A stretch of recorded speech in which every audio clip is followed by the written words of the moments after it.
For example, Lawrence Rockefeller, an early supporter of disclosure and the man who set up the briefings for Bill and Hillary Clinton and the materials we put together in the 90s, he was opposed to this secrecy. He wanted to make open, peaceful contact with these civilizations, and he knew we were in trouble. And so Lawrence Rockefeller, however, could only go so far. You know, I recount this story, gotta stay way back here. I recount this story of being at the Rockefeller Ranch, and I'm out there and late at night and he's in his 80s, mid-80s, and he says to me, well, we need someone to head this up. I'm a doctor working full-time in an ER. I mean, we're working, you know, my short shifts were 15 hours, our long ones were 27. And I had 4 little children, and I had, you know, I said, well, this is ridiculous. And I said, Lawrence, you're old and you're rich and you're a Rockefeller. Why don't you do it? He said, oh no. He said, my family are already jumping up and down on my, I'm gonna say what he said, toes, because I'm even hosting this meeting. And I said, well, why is that? He says, they don't want this to come out, the other part of this clan. So this is, you know, people make these simplistic sort of conspiracy, these are the craziest things I've ever seen. You can't be near the podium without hitting. Oh, yeah, I have to be a robot. I've never seen such things ever. And so what happened in this 7-hour meeting with Senator Warner's son at the Watergate, ironically, where they have a home, or 2 homes joined together, a massive condo complex.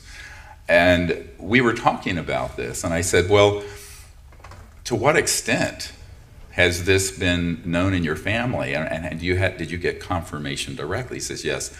Paul Mellon, as he got older, had had a few too many drinks once and spilled the guts, the beans, all of it, to Senator Warner's son, and confirmed that, in fact, we had technologies we'd gotten from the Nazis and had been studying, and that those were actually under development. But along with those technology are the things like this disintegrator weapon that Mr. Hellier referred to, that are scalar electromagnetic systems. Those are not new. Those were developed in the early part of the 20th century. And those were weaponized so that when these ET craft were checking out what these murderous monkeys, known as humans, were doing near Roswell, they switched it on, bang, 3 of them crashed. 2 were retrieved very quickly. The 3rd one wasn't found until 1951 or 52. So and people think, well, many people in the media have said, well, you know, what would interstellar civilizations not be able to fly in our atmosphere? They were flying in our atmosphere and then were being surprise targeted with scalar or longitudinal electromagnetic weapons that were early iterations of what we have today. And that is why they crashed. And if you look at the FBI memo that's in the film Unacknowledged, you will see, if you read it carefully, from a field officer to J. Edgar Hoover, that it says that apparently the discs crashed near Roswell because of a new, and I love the euphemisms that they use, radar system. All right, it's electromagnetic, bouncing things off of objects is radar. A new radar system they switched on that caused these ET craft to collide into each other and crash. But they were not just normal radar that did this.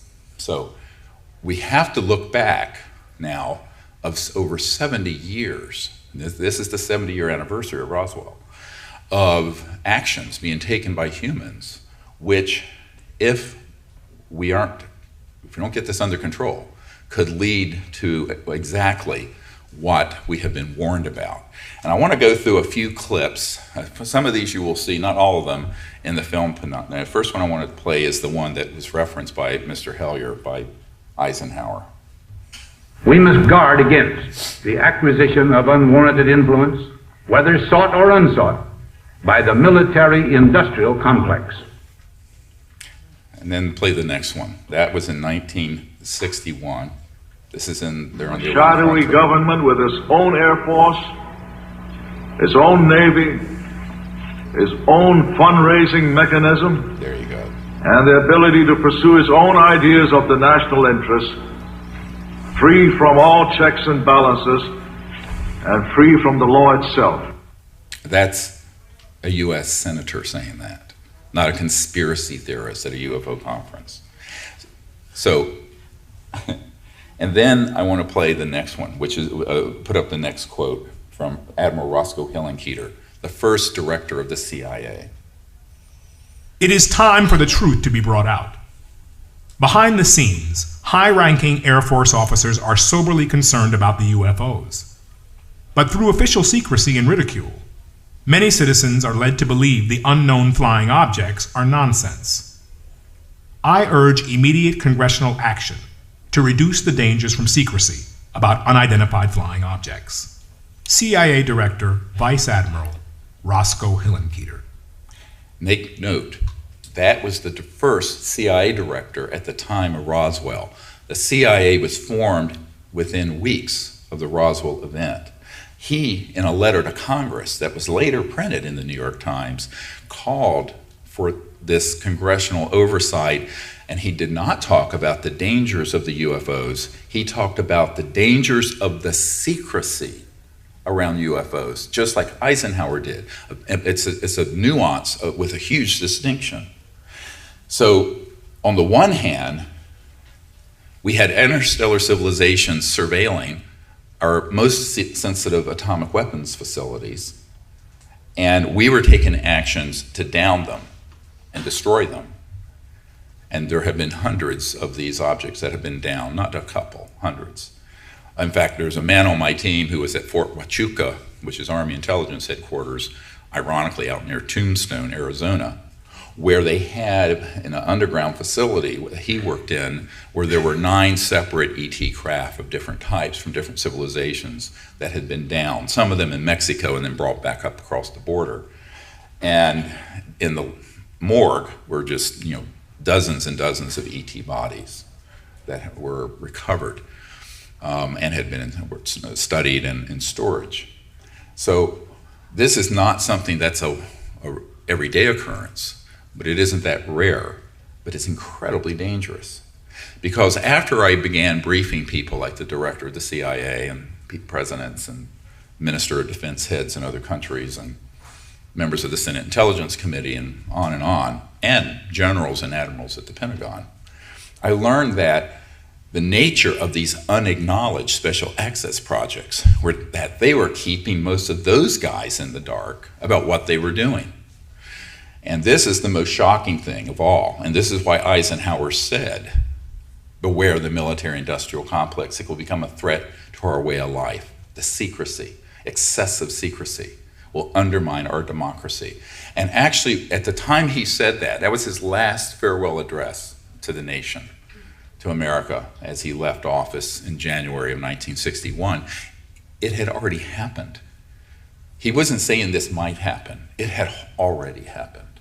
Because between the 1945 time period and 1960, there essentially had been a massive coup d'etat by very cleverly moving all these technologies and all these operations in a program that are unacknowledged and beyond the reach of the US president, and even if the president knows about it, beyond the control of it. An Air Force officer I met with who flew with John F. Kennedy on Air Force One told me, and I have a tape recording of this interview, it's very interesting. Back in the 90s when I interviewed him, he said, the president brought this issue up, and he said to me that he knew about it, and he had been briefed on the extraterrestrial matter. But he said, and I'm quoting, the whole matter is out of my hands, and I don't know why. Now, this is the President of the United States. And this should scare the hell out of everybody. And I'll tell you why. Because we live in a world, it's sort of like the Truman Show. You remember that movie with Jim Carrey where he finally realizes he's still on a set and it's all fake? We live in this world of sort of make-believe, and I call it make-believe politics, make-believe media news, make-believe science, make-believe history. It's all make-believe. And the truth is never spoken about, and very rarely. And when you do speak the truth, you're going to be attacked and pilloried, as I have been, and I'm sure others of you who've spoken out in your communities may have been. But the reason the secrecy has been enforced and created in this unacknowledged special access project, the mechanism of the secrecy, we're not talking about normal top secret TSSCI, top secret special compartmented information or intelligence. We're talking about a level of secrecy where if you had an organizational chart, you would have the President of the United States at about level 21. In fact, I've seen this chart. This is at about level 43, 44. So, and never mind your prime minister. So, no offense. I mean, no offense to any of you. I know, spoken like a real Yankee. And the same is true for our secretaries of defense. Gordon Cooper, who is in our film Unacknowledged in an interview, and many of you have seen this clip. What you have not seen, and what most of you do not know, is that some years ago I was given a presentation, and so was he, to the Federalist Society, a very conservative, old guard constitutionalist organization. And you see it a lot in the media in Washington. And I was in a ballroom larger than this, and it was their annual gathering. And before I spoke, Gordon Cooper came up to me and my wife and said, the Secretary of Defense a couple years ago, who at the time was Cohen, Secretary of Defense Cohen under Clinton, had asked me personally to give him all the specific data of what happened when his crew filmed a UFO landing in broad daylight out on one of the dry lake beds at Edwards Air Force Base, I believe in 1956.